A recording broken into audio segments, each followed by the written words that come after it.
So we're ready. Are you ready? I think we're ready. Are you ready for fishing season? I am ready for fishing season.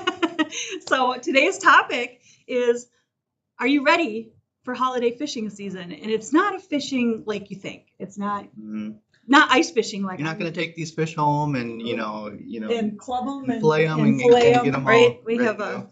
wooden spoon here to club our fish.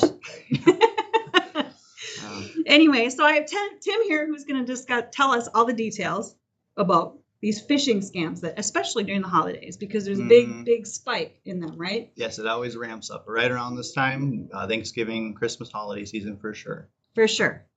But before we do, make sure you subscribe to our newsletter, going to dstech.net. That's where you go sign up. I believe it's under the news. You just click there. Click your way around, you'll find it. And email security@dstech.net if you'd like any of the free tools that we mention or the free scans that we mention in our live today. So tell me about these holiday fishing things that we need to be prepared for. You've probably already gotten at least one. Unfortunately, these fishermen don't need licenses. It's all done illegally. They're trying to steal your information like any of the other phishing scams out there. And they're just playing off of the fact of the time is the holiday season. People are sending gifts.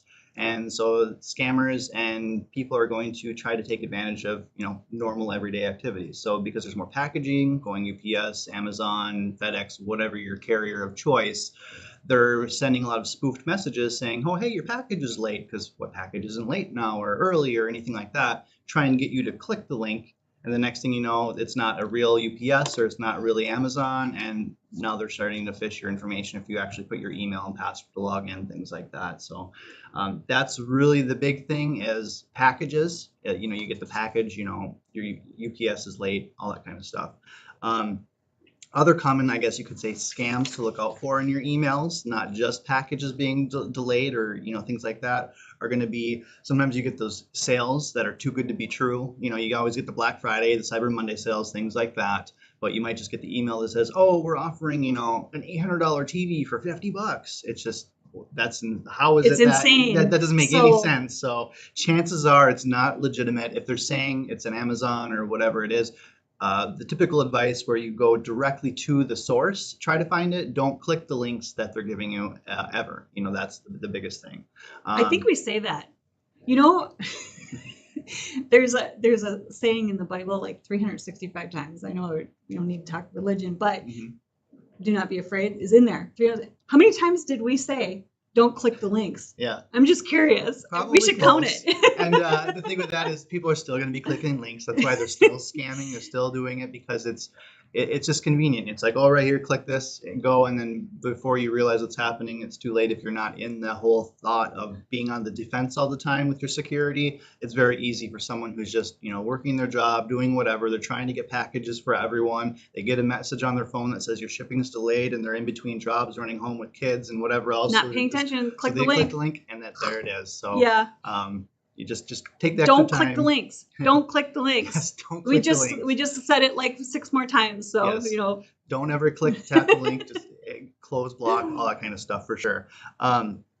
Commonly too, they'll do like outstanding balances. This goes along with the whole your package is delayed. You might also get the typical scare is like, you still owe us $30 or your thing will be delayed or you're not going to get your item. They'll try to scare you, making it sound like you owe them money still with an out of due invoice, things like that. And in those PDFs, that's typically where they'll scam you and take your credit card, right? Yeah, exactly. So anything where it's like urgent, like you have to do this now, otherwise you're going to do that. They try to make it urgent or seem too good to be true. So you click it before you realize and kind of think. They play on your emotions. They try to get you emotional with the subject and what's going on before they, so you're not thinking as logically when you're going through the information there. So don't fall for any of the hooks that make you feel like, oh, I got to do something. I have to do this now. If I don't click this now, my package will never get here in time. Right. It's not going to be there on Christmas or whatever. All those thoughts that you're having. Even though I know, I still feel that. Yes. When you read because they're good. They're good at using the right words. Yes. They're actually good copywriters. So they're good at using those words. So when you feel that, just like stop. Yes. Take a breath and just think about it, okay? No matter how busy and crazy you are at the moment, right? Yes, exactly. Take the time to do it. To say, it's okay. Gonna take you more time to fix the issue of being phished than it will be to take the extra 2 minutes to verify before you click the link. Actually being phished was hurtful, very hurtful. We've heard lots of horror stories, so and we don't want that to be you. It's sad, especially around the holiday season's meant to be full of happiness and cheer and all this kind of stuff. You're seeing family, all that kind of stuff. The worst thing is to deal with like getting phished and getting your stuff hacked and stolen at that time. It can be sad. So now the nice thing I guess is if you are a customer of ours, you can be protected against a lot of this phishing, because we do have spam phishing filters. We use Barracuda phishing for spam filters, or if you have the Microsoft 365, if you have a certain amount of licensing, you can actually have spam filters put in where Microsoft and them have these giant databases of known spammers, known bad actors, and they can block those, as well as look for different identifying things in parts of the email, like the header. They'll check things to see, oh, this looks like it's a spoofed email versus real, things like that, and it can do a pre-check, and that'll get rid of 95% of all of your spam, filtering, things like that. And then if you are an actual customer of ours too, we do offer a service. This one's not free, but we do offer phish training, where if you were a customer of ours and you wanted to send fake emails on purpose to your employees, you can do that, and then you get reports. Janice over in accounting accidentally clicked the link more than anyone else, and they'll have a little flash video to show her what to look for and to kind of prevent it. So by doing this on purpose, you can look for holes in different staff that may need to be trained. It can be obviously hard. You don't want to go to them and call them out. People are always hurt when they feel bad that they accidentally clicked the link, but just do your best at letting them know. Everyone goes through it, and it's just to make everyone more secure. It works. And it does work. I don't know how many times I'd be like, oh man, I gotta take the training again. Yeah, because it's pretty good. You can fill in some information to target, because you as a your employees more too. You can tailor it to make it look, and it's a good training tool. But again, that one's not free, but those are types of things that are available, to our customers. Sure thing. Other than that, two other scams I saw on this list over here was fake gift exchanges. Oh yeah, so like say a Facebook group, like a Secret Santa Facebook group, but then what happens is everyone sends their presents to the leader of the Facebook group, and no one gets their presents in return. That kind of a scam is what it is. Like the old mail-in ones where what was it? It was with socks or something silly, but you send a pair. You're supposed to end up getting. Right, you send a pair of socks in, and you'll get a pair of socks or something. Like everyone does a little Secret Santa and stuff. Kind of harmless, but and there are legitimate online Secret Santa groups where people are trying to buy presents for charity or give to kids in need. However you want to do that. Those are a lot of legitimate ones out there. But just don't fall for the fake ones, right? Scams, exactly, where